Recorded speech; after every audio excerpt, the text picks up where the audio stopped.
मध्ये मोठा खेळ झालाय।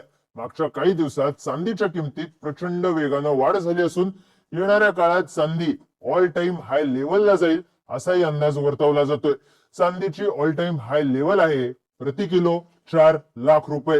ही लेवल चांदीनं या वर्षी जानेवारी महिन्यात गाठली होती।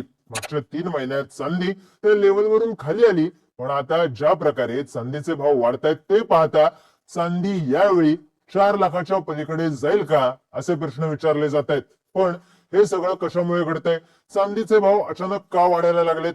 हे भाव पुन्हा 4 लाखांच्या पुढे जातील का? जाणून घेऊयात या व्हिडिओ। 2,55,000 रुपयांच्या आसपास होता, पण पुढच्या 2 आठवड्यात चांदीचे भाव जवळपास 18% वाढले। 13 मेला एकाच दिवशी चांदीच्या रेटमध्ये तब्बल 17 ते 20 हजार रुपयांनी वाढ झाली।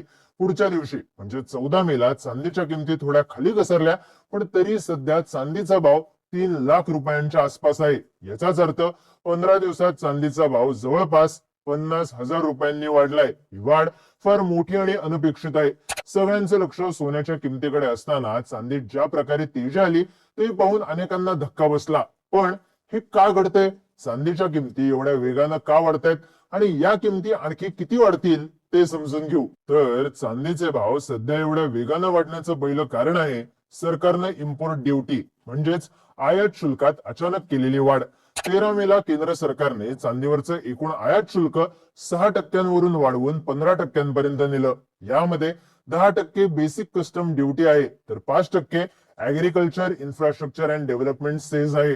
हा निर्णय घेण्यामागचं कारण म्हणजे सरकारनं आता सोनं आणि चांदीच्या अनावश्यक आयातीवर निर्बंध घालण्याचं उद्दिष्ट ठेवलंय। सरकारला आपला परकीय चलनसाठा सुरक्षित ठेवायचा आहे, तसंच रुपयाची घसरणही थांबवायची आहे। त्यामुळेच मोदींनी वर्षभर सोन्याची खरेदी करू नका असं आवाहन केलं होतं आणि यामुळेच सोनं आणि चांदीवरची इम्पोर्ट ड्युटी सुद्धा वाढवण्यात आली। हेच कारण आहे की सध्या चांदीच्या किमती अचानक वाढल्या आहेत। भारत हा जगात चांदीचा सर्वात मोठा ग्राहक मानला जातो, पण भारतात चांदीच्या खाणी फार मर्यादित आहेत। त्यामुळे भारताला दुसऱ्या देशांकडून चांदीची आयात करावी लागते। भारत आपल्या गरजेची तब्बल 90%पेक्षा जास्त चांदी दुसऱ्या देशांकडून आयात करतो। त्यामुळे ज्यावेळी सरकारने इम्पोर्ट ड्युटी 9% वाढवली तेव्हा त्याचा परिणाम भारतातल्या चांदीच्या किमतींवरही झाला। आता हे झालं देशांतर्गत कारण, पण काही ग्लोबल फॅक्टर्सही आहेत ज्यामुळे चांदीच्या किमती एवढ्या वेगानं वाढतायत। ही कारण नेमकी काय आहेत? तर जगभरात चांदीच्या किमती वाढण्याचं एक महत्वाचं कारण म्हणजे मागणीच्या तुलनेत सप्लाय कमी असणं। 2026 हे सलग 6वं वर्ष आहे ज्या वर्षी जागतिक बाजारपेठेत चांदीचा सप्लाय मागणीच्या तुलनेत कमी आहे। इतकी वर्ष चांदीकडे फक्त एक ज्वेलरी मेटल म्हणून पाहिलं जायचं, पण मागच्या काही वर्षात ही स्थिती बदलली आहे। आता चांदी हा एक अत्यंत महत्वाचा औद्योगिक धातू बनला आहे। जगातल्या एकूण चांदीपैकी 55 ते 60% चांदीचा वापर ग्रीन एनर्जी आणि हायटेक सेक्टर्स मध्ये केला जातो। विशेषतः सोलर पॅनल्स, ईव्ही कंपोनंट्स आणि एआय वर आधारित डेटा सेंटर्स बनवण्यासाठी चांदी वापरली जाते। त्यामुळे चांदीची डिमांड फार वाढली, पण त्या तुलनेत सप्लाय स्थिर आहे। चांदी हा धातू कॉपर किंवा झिंकच्या खाणींमधून बाय प्रॉडक्ट म्हणून काढला जातो। याचा अर्थ असा की मागणी जरी वाढली असली तरी चांदीचं प्रोडक्शन अचानक वाढवता येत नाही। चांदीचं प्रोडक्शन लिमिटेड असल्यामुळे सध्या जगभरात चांदीच्या किमती सातत्यानं वाढतायत। मागच्या काही काळापासून चांदीचे भाव एवढ्या वेगानं वाढण्यामागे आणखी एक कारण आहे, ते म्हणजे जगभरातल्या सेंट्रल बँकांचा चांदीमध्ये इंटरेस्ट वाढलाय। इतक्या वर्षांपासून जगभरातल्या सेंट्रल बँका या फॉरेक्स रिझर्व्ह म्हणून अमेरिकन डॉलरचा साठा ठेवत होत्या, पण गेल्या काही वर्षात या बँकांची पॉलिसी बदलली।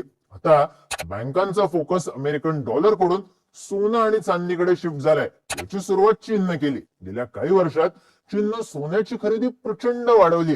सोबतच भारत आणि तुर्की देशांनी सुद्धा आपला सोन्याचा साठा वाढवायला सुरुवात केली। यामुळे जगभरात सोन्याची डिमांड वाढून सोन्याच्या किमती वाढतायत। हेच चांदीच्या बाबतीतही घडते।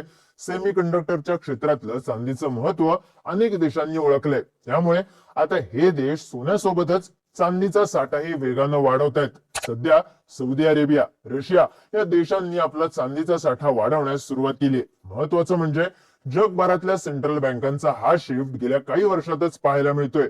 आधी रशिया युक्रेन युद्ध, त्यानंतर इस्रायल गाझा संघर्ष आणि इराण अमेरिका युद्ध, यामुळे जागतिक मार्केटमध्ये अस्थिरतेचं वातावरण आहे। अशा परिस्थितीत अनेक देश फॉरेक्स रिझर्व्ह साठी अमेरिकन डॉलरवरून सेफ हेवन मानल्या जाणाऱ्या सोनं आणि चांदीकडे शिफ्ट होत आहेत. तज्ञांच्या मते हा ट्रेंड येणाऱ्या काळात आणखी वाढू शकतो. सेंट्रल बँका आणखी मोठ्या प्रमाणात चांदीची साठवणूक करून ठेवू शकतात, ज्यामुळे पुढच्या काही वर्षात चांदीचे दर आणखी वाढू शकतात.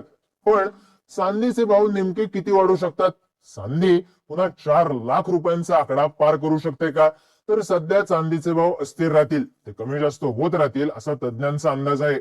सध्या चांदीच्या दरात झालेली वाढ ही मुख्यतः सरकारनं वाढवलेल्या इम्पोर्ट ड्युटीमुळे आहे. त्यामुळे सरकार जोपर्यंत इम्पोर्ट ड्युटी कमी करत नाही, तोपर्यंत चांदीचा भाव खूप जास्त प्रमाणात खाली येण्याची शक्यता कमीच आहे.